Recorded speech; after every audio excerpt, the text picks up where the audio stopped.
Fala pessoal, tudo bom com vocês? Mais um vídeo aqui de perguntas e respostas que vocês fizeram lá no Instagram e que podem deixar também aqui nos comentários do YouTube. Vou começar hoje com a dúvida do João. O João perguntou qual é a altura mínima que a gente precisa fazer uma parede para que se possa ter um telhado.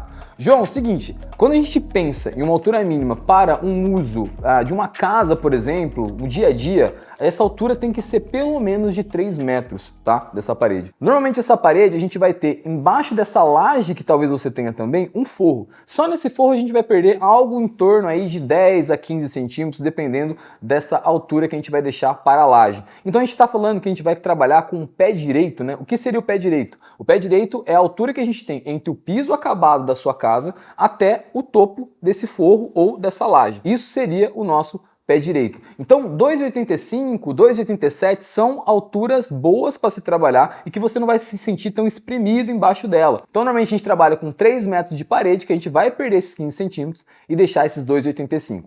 Agora, se a gente está falando, por exemplo, de um espaço onde você vai colocar um carro, por exemplo, se a gente está falando talvez de um banheiro, normalmente banheiros a gente pode trabalhar com forro um pouquinho menor, tá? Uma altura de pé direito um pouco menor. E para garagem, a gente pode trabalhar até uns 2,40, visto que não é um espaço que você vai habitar, e sim simplesmente guardar esse carro e depois sair desse local. Indo para a nossa segunda pergunta do dia, o João perguntou qual a produtividade de assentamento do tijolo ecológico. João, em média, tá? Em média, um pedreiro vai fazer entre 3 a 4 metros quadrados por dia de tijolo ecológico. Pode parecer pouco, né? Se a gente for fazer uma comparação, por exemplo, com uma alvenaria comum, onde normalmente o pedreiro vai fazer 10 metros, 15 metros, vai depender do local onde ele está fazendo essa alvenaria, mas a gente precisa pensar no quê? Que a dimensão do tijolo ecológico é uma dimensão muito menor. O tijolo ecológico, normalmente, os que a gente trabalha por aqui, ele tem 15 por 30 por 7,5 de altura. Então, se em uma parede de alvenaria comum a gente vai gastar 17 a 20 tijolos, com tijolo ecológico a gente vai gastar 45. Então a gente tem uma mão de obra um pouco maior para se chegar nesse metro quadrado de assentamento de alvenaria. O que é importante dizer também é que, quando a gente trabalha com tijolo ecológico, ao final dele a gente já tem uma parede acabada. Então, se a gente trabalha com uma alvenaria comum, a gente ainda vai ter o processo de reboco, a gente ainda vai ter o processo de pintura, diferente do tijolo ecológico, que quando é utilizado da forma raiz, vamos dizer dessa forma, ele já está pronto ao final da alvenaria e você não tem mais nenhuma dessas etapas posteriormente. Portanto, você ganha tempo de execução quando a gente trabalha com tijolo ecológico. Nossa próxima pergunta é da Renata, e a Renata perguntou: Jonathan, quando eu devo fazer uma sondagem de solo? Se você não sabe o que é uma sondagem de solo, é um estudo de solo que a gente faz para entender as características desse solo e a profundidade que a gente vai encontrar a nossa camada resistente, além também de profundidade que a gente vai encontrar o lençol freático, que a gente vai encontrar água. Todas essas informações, elas são muito importantes para que a gente possa entregá-las para o nosso engenheiro calculista e chegar, então, à melhor fundação para a sua construção. Não deveria existir uma obra executada sem sondagem, porque é ela que vai trazer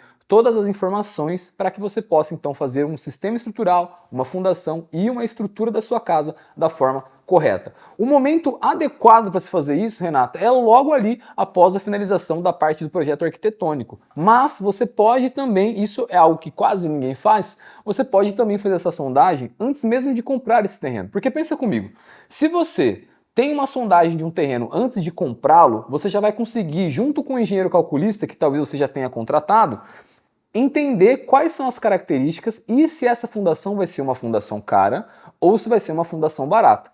Então vamos supor, se você está em dúvida entre dois terrenos para comprar e um deles custa 100 mil e o outro custa 150 mil, você ainda vai ter a etapa de fundação para ser executada. Se você faz uma sondagem de solo antes e você descobre, por exemplo, que a fundação para o terreno de 100 mil vai ficar 80, ou seja, você vai ter um total de 180 mil entre terreno e fundação, mas no terreno de 150 você vai gastar 20 mil, a gente está falando que aqui você vai gastar 170 mil e você teve então uma economia de 10 mil reais. Então quando você trabalha com essa sondagem até antes de comprar o terreno, pode ser que você ganhe e consiga economizar já antes mesmo de começar a sua obra. Indo para a nossa próxima pergunta, a Aline perguntou: Jonathan, qual é o tempo médio de execução de uma estrutura metálica em relação a uma casa, tá? Então, vou colocar para você aqui, Aline, a nossa última experiência, tá? Então, a última casa que a gente executou, uma casa de mais ou menos 320 metros quadrados, a gente teve uma execução de 23 dias úteis para montar toda a parte de estrutura metálica e cobrir essa casa. Tá? Mas o que é importante dizer? A gente tem etapas antes, né, da estrutura metálica. Então, normalmente, quando a gente tem uma estrutura metálica, eu preciso deixar toda a parte de fundação pronta para aí, então, eu chegar com a minha estrutura metálica. Essa fundação, ela precisa estar, então, no caso, com a sua concretagem feita, claro, e ela precisa ter um tempo de cura para que a gente possa colocar nossa metálica em cima dela. Normalmente isso vai girar aí em torno de 28 a 30 dias, tá? Então, dentro de um processo comum de um sistema convencional, a gente vai levar para terminar uma casa entre alvenaria e estrutura convencional, essa mesma casa, eu diria que pelo menos de 6 a 8 meses, tá? Quando a gente trabalha então com a metálica, a gente vai reduzir isso pelo menos para 4 a 3.